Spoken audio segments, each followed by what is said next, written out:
Olá! Agora nós vamos iniciar o tema 15. Nesse tema 15, nós vamos trabalhar com a medição de vazão de esgoto e também a medição de vazão de efluente tratado, o que foi tratado, a quantidade que foi tratada de esgoto numa estação, a quantidade de água residual que foi tratada numa estação de efluente industrial, por exemplo. O objetivo dessa medição de vazão é basicamente saber o quanto está entrando de esgoto numa estação e também o quanto está saindo.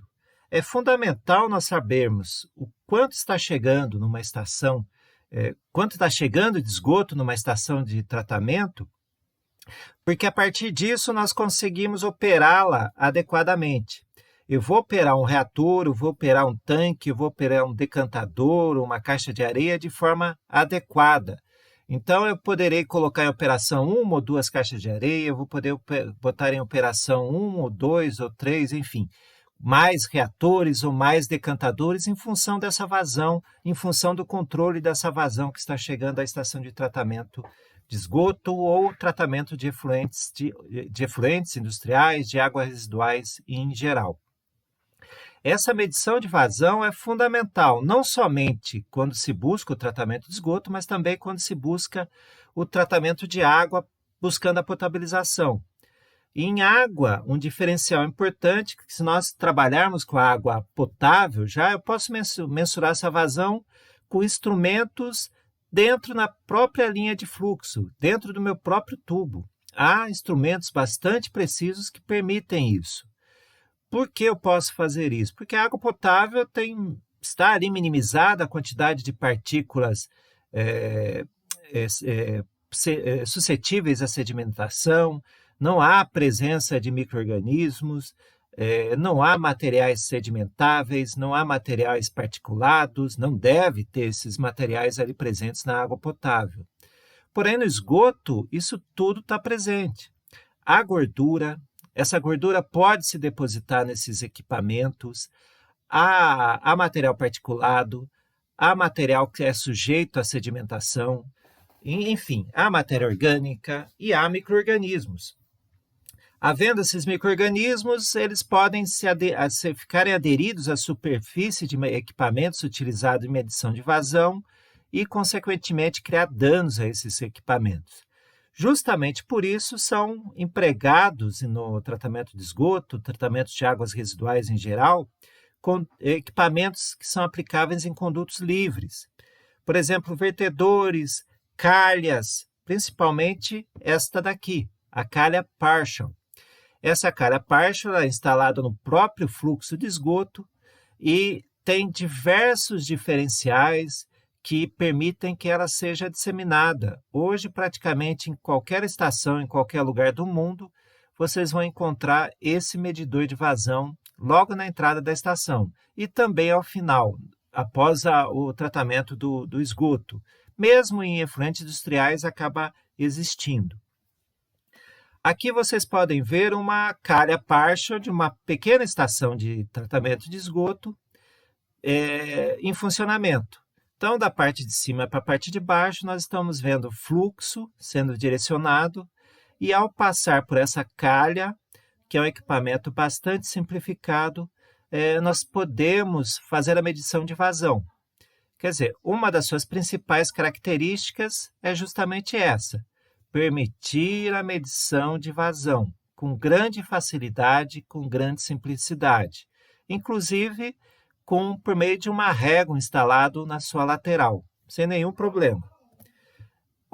Aqui, do mesmo modo, tem uma outra calha partial, do mesmo modo, cumprindo essa função. Observe a abertura da garganta dela, bastante pequena, mas permite a medição de vazão com uma grande fidelidade, quer dizer, com uma relativa e boa precisão. E com isso eu consigo avaliar como operar a minha estação no meu jusante, como eu posso mensurar como se dá a variação de vazão ao longo do dia. Lembre-se dos nossos temas anteriores, a geração de esgoto não é aliás, a geração de esgoto não se dá com uma vazão média, numa vazão única ao longo de um dia. ela varia ao longo desse dia. Então, nós temos picos de vazão no começo e no final do dia, temos picos intermediários, temos uma baixa vazão ao longo da noite, e eu preciso ter esse controle, preciso saber esse comportamento. E a Calha Partial é um instrumento mais simplificado que permite fazer essa variação.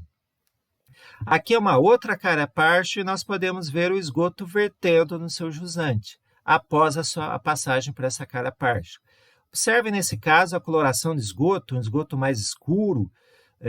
Possivelmente, uma hipótese para essa coloração pode ser que ele ficou muito tempo no seu percurso aí nas tubulações de esgoto, de coleta de esgoto até chegar à estação.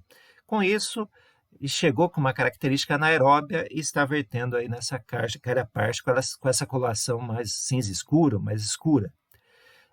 E há diversos tamanhos de Calha Partial. Tem Calhas Partials de pequenas larguras de garganta, pequenas espessuras, como também Calhas Partials gigantescas. Observem como comparação o ônibus que se encontra ao lado. Talvez esse ônibus conseguisse passar pelo meio dessa Calha Partial. Ou seja, está chegando a essa estação uma vazão muito grande. E, sendo uma vazão muito grande, a Calha Partial também será de um tamanho bastante significativo, de um tamanho bastante grande.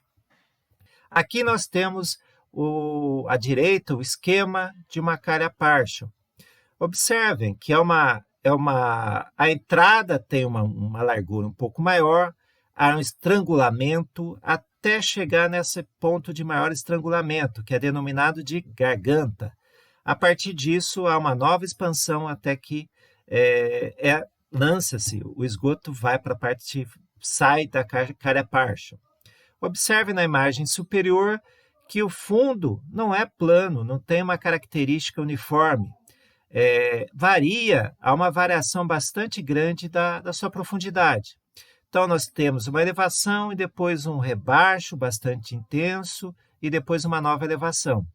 Com isso, nós temos uma variação ao longo do perfil da calha da profundidade. E nós temos essa queda com estrangulamento, nós temos essa queda aqui nessa profundidade, nesse ponto, e depois volta a ser lançado o esgoto, a água residual que eu quero avaliar a vazão. Então, para conseguir fazer a avaliação da vazão, eu posso mensurar essa profundidade, que é aproximada cerca de 2/3 a partir desse ponto aqui. Então, nesse local, eu consigo avaliar essa altura, eu consigo relacionar essa altura com certas equações que me permitem estabelecer qual é a vazão que está passando de esgoto, de água residual, enfim, do que eu quero avaliar quanto a vazão que eu quero avaliar aí desse meu efluente, desse meu esgoto. Então, aqui nós temos uma Calha Partial típica, a entrada do esgoto, a entrada dessa água residual, e ao estrangulamento nesse ponto. Aqui nesse ponto nós temos uma profundidade maior, então observe que há um rebaixo e depois um lançamento desse esgoto até a sua parte de jusante dessa Calha Partial. Qual é o grande diferencial da Calha Partial quando nós a empregamos no tratamento de esgoto, principalmente no tratamento de esgoto e de águas residuais que podem sedimentar algum material? Eu não estou ocasionando nenhum impedimento, nenhuma obstrução de fluxo, ou seja, eu não estou criando um barramento para permitir a variação da vazão. Essa Calha Partial, ela permite uma autolimpeza, ou seja, se algum material se tende a sedimentar, ele vai ser arrastado para a sua parte externa, pela criação do fluxo que está sendo criado em seu interior. A perda de carga é muito pequena ou até mesmo desprezível. E uma característica importante que é muito disseminada. Há Calha Partials pré-fabricadas que eu posso comprar em diferentes materiais e instalá-la no local que eu quero avaliar o fluxo. Ela, tipicamente, quando a gente trabalha no tratamento de esgoto, é instalada no jusante da caixa de areia. Ela é instalada no jusante do sistema de gradeamento que nós vamos trabalhar nos próximos temas. Por que ela é importante e ela é instalada no jusante? Porque com a carga partial eu consigo manter uma velocidade relativamente constante nessas operações que eu tenho no montante da carga partial, ou seja, antes da minha carga partial. Eu consigo ter uma variação de vazão, de velocidade, aliás, pequena na passagem das barras, eu consigo ter uma variação de velocidade pequena na minha caixa de areia. Com isso, eu consigo dimensioná-los de forma adequada e consigo realmente ter uma boa eficiência na remoção de areia. Eu não vou ter, com as variações de vazão, o arraste de areia. Ou seja, se variar a vazão na passagem, se variasse a vazão na passagem pela caixa de areia, eu poderia ter uma velocidade maior e, tendo uma velocidade maior, arrastar a areia. A carga partial permite que, mesmo havendo uma variação na minha vazão, a velocidade será relativamente constante, muito próxima, tendo valores bastante próximos ainda. Ou seja, a carga partial faz com que sacrifique a profundidade e mantenha-se relativamente próxima à minha velocidade. Mas isso nós vamos discutir um pouquinho mais à frente também. Então, esse é um grande diferencial da carga partial. Eu consigo sacrificar minha profundidade para manter a velocidade. Isso é muito importante. E nós vamos reforçar isso quando estudarmos gradeamento, nós vamos reforçar isso quando entrarmos em desarenadores.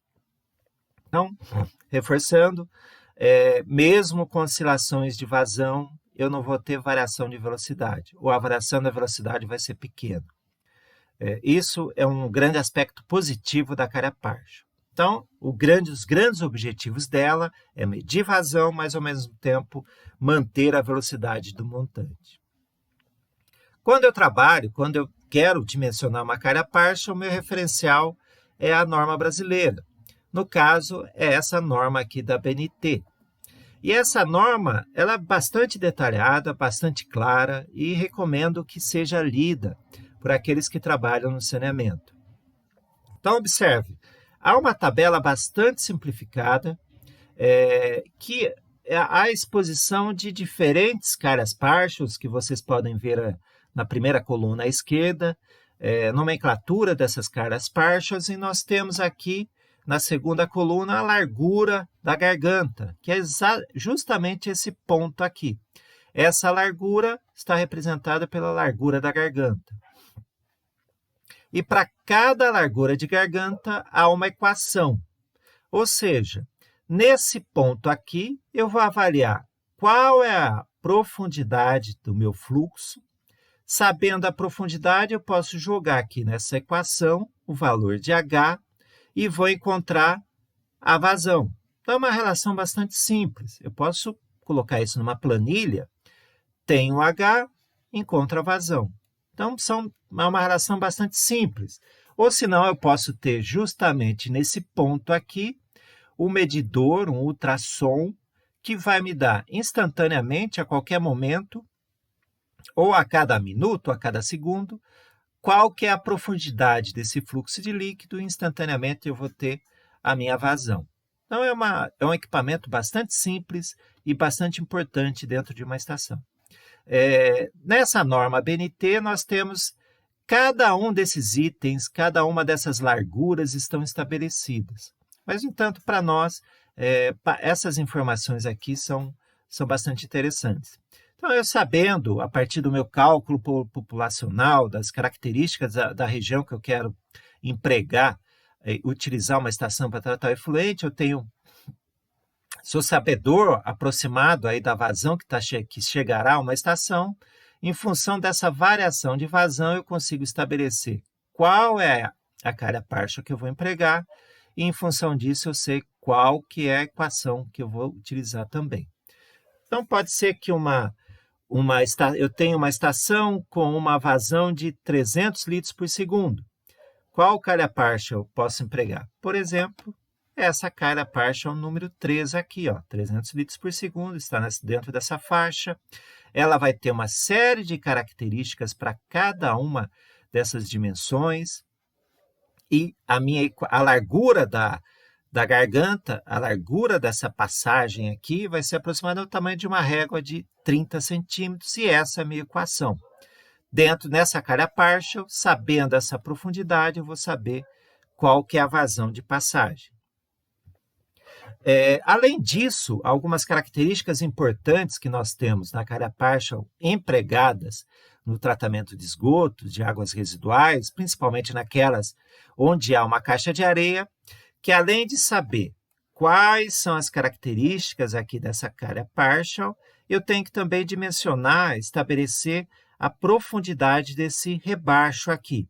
Então, em tratamento de esgoto, visando o estabelecimento dessa vazão, dessa velocidade mais ou menos constante nessa região entre a grade e até a calha partial, passando aqui pela caixa de areia, quando eu quero ter uma velocidade com uma variação bastante pequena, eu tenho que adotar esse rebaixo aqui. Esse rebaixo, como deve ser calculado? O que é esse rebaixo?